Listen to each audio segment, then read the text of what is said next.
easiest way to trade gold. Without wasting any of your time, let's get right into it. So as you can see here, this was a trade I took on Wednesday, which was 12th of March. It hit TP here. I'm going to zoom in for you to see. So it was a 1-to-2 risk to reward ratio trade which I took on Wednesday, and this is it. So I'm going to be breaking it down on gold, how I took this trade and how I was able to come out successfully. As you could see, it's an uptrend trade, but I was able to catch the reversal. Very easy, clean. So now the first thing you want to do when trading any pair, all right, I'm using gold here to explain, but any pair, you want to get a bigger picture of the pair, right? You want to see a bigger picture of the price. So looking at it this way, I'll still zoom in back, but you can see like this, right? They say look to the left whenever you want to analyze the chart, right? So you can see at this point there was a huge supply, right? A huge downward trend. The market fell off down real bad at this point. Look at this. I'm zooming this in like this. Now that we've seen the bigger picture, you want to see it, in a closer look. All right, so see this here, we had a downward push, kind of pull back, then downward push. So if you want to look at it this way, I still have my zone marked out, right, to make this video short and not long when I start drawing everything. You want to mark out this point, all right? You want to mark out this point as your supply region, because in fact you can see I used two indicators here. So in case you are wondering, I use the SD boring explosive, which marks out every supply and demand zone on my chart, and then we have the BOS and CHOCH, this chalk also, which marks out every break of structure, change of characters and break of structures on my chart. So looking at it, the indicator marked out, right, the supply zone, but with or without indicator, it doesn't matter. You could see that there was a huge downward push at this point, a huge downward push, and then the market, gold just kept going down and down and down and down until it got to a point in which it stopped going below that, right? It wasn't going below this point again, and I drew a line there as my line of liquidity. Okay, so liquidity is resting down below this line, right? So as you can see, then we started having a consolidation here, a sharp pullback which grabbed liquidity, right, to the downward side, and then we started having an upward push at this point. So an upward push at this point, this was the last sell before the next buy that kept piling up and piling up. Yes, we saw a little bit of red candlesticks here, but it wasn't dominant enough, and the market just kept trending up and up and up. So remember, you want to mark out your your strongest supply region. Yes, you can see this is also a supply region, right? This is also a supply region, but you see price tapped in, still went down, tapped in, still went down. You could have also traded off this point though, but that's not what I'm trying to explain, because we'll still go further into the lower time frame. This is the 15 minutes time frame, so we are still going to go lower into the 3 minutes time frame to see how I entered the trade at this very region. So look at this region, we marked it out, and you can see it happened on Friday. This is where patience comes in trading. It happened on Friday. Monday, nothing, right? Tuesday, price went very close to that supply region but didn't touch it, right? Now at this point, what I normally do is I do set alerts. For me to be notified whenever I enter the trade at whenever price taps into this region, so I can be aware of the changes in price. So at this point it came close to this place, but it didn't tap into my supply region. Since it didn't tap into my supply region, my price alert didn't trigger, right? The price alert didn't trigger, and I still waited. You could see it's consolidated, or it ranged at that point. And what happened at this point? We had a breaking into the supply region. So at this point, TradingView sent me an alert that okay, price is crossing this particular point of interest. As you can see, I named it my supply point of interest, the POI.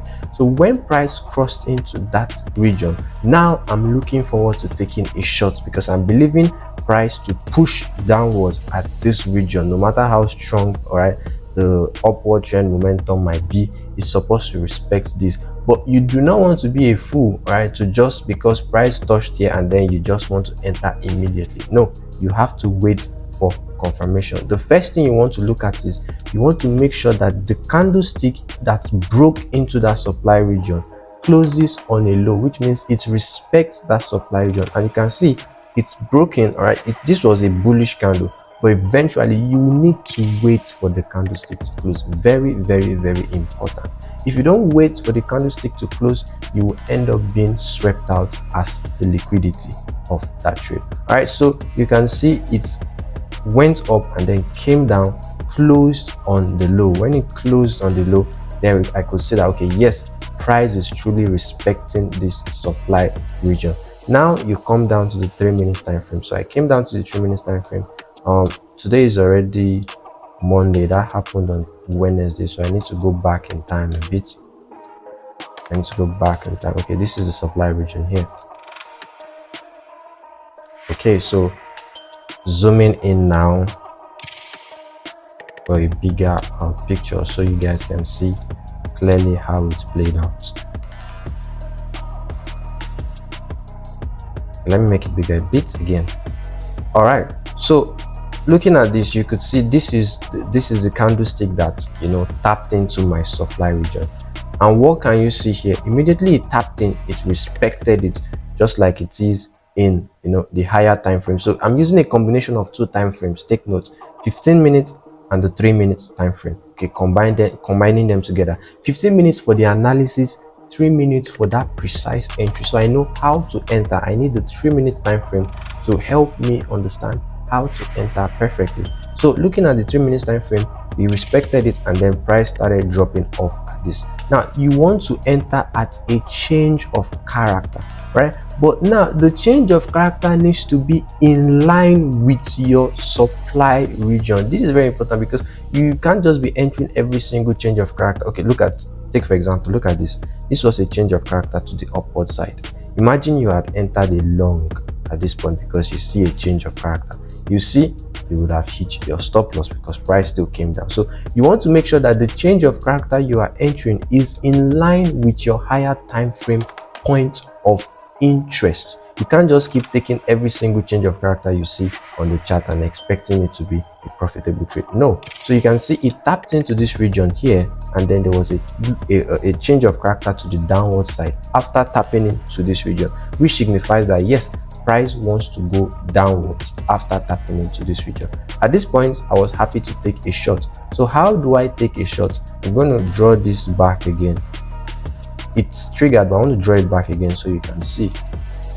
So my entry was this last buy before the sell, because if you want to look at it, this is a newly created area of supply. This and this is like a newly created area of supply. This is why you need to understand, you know, your chart with or without any indicators. The indicators is just there to help, yes, but now did you see any indicator marking out a supply region here? No, but you just need to understand, okay, this was a freshly created area of supply because this was the last buy up before the push downward. So in combination with this change of character, so you can see that, okay, this is a supply region. So some people do enter at the change of character line, which is this very change of character line, which is fine, right? But I personally like to enter at that sniper entry of the change of character, or the last buy before the sell of the change of character. So this was my entry. Now my stop loss, some people are very greedy and they want to use a very tight stop loss so they can catch, you know, 1 to 5, 1 to 6 risk to reward ratio. It's fine, sometimes it works, but most of the time you get knocked out, right? Price can decide to do a very strong pullback into that supply region before actually going downwards your way. So you don't want to get knocked out due to that price reversal or that pullback, and then it still eventually goes to your TP, stopping you out of the trade. So I make sure that my, you know, my stop loss is at this fractal high. Why is my stop loss at this fractal high? Because I know as price went in there, it grabbed liquidity. A lot of people might have wanted to go, long or whatever. It grabbed. As you can see, this is a huge, candlestick in, and then boom, sellers had to push it down. I think this is it's a candlestick known as the inverted hammer rejection block candlestick, something like that. So you can see it shows that okay, liquidity has been grabbed. So you do not expect price to go back to this same point again, no matter what, except on conditions we cannot control, right? So this was my stop loss here. My entry was this last buy before the sell, and as you can see, the chart is there. I didn't touch it yet. And what happened? Price started ranging. Okay, going in, right? I didn't panic. This is where you have to be calm. You've done your analysis. Now wait for the market to do what it wants to do. At this point, most of the time, what I do is I just set alert at this my entry, and then I set alert at my stop loss, and I close my system after I place my limits order. So let the market do what it wants to do. So as you can see, it took a while, and then boom, price tapped into that supply zone again. So now tell me, if my stop loss had been probably, I put my stop loss here, you see I'll have gone knocked out. So but I put my stop loss at the fractal high, so it went in, right, and then rejected out again, and then broke structure to the downward side on the 3 minutes time frame, and we had a TP hit for a 1-to-2 risk to reward ratio. This is why I often tell people this thing: trying to trade 1-to-5, 1-to-6, 1-to-7, 1-to-8, 1-to-9, 1-to-10 risk to reward ratio, like you see them advertising on YouTube. I'm not saying it's bad. I have a trading strategy that can help you trade like that also, but the issue is most of the time you will go up in profits, but you won't hit your full TP before price reverses on you. So the only option is probably you take partial profits along the line to keep yourself safe.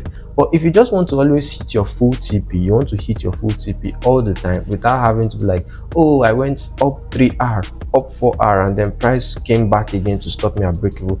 Keep it. I personally prefer a lower risk to reward ratio and a high win rate, right? So as you can see, it hits my 2R clean. If you risk 1% on this trade, you make 2%, which is a very, very good trade.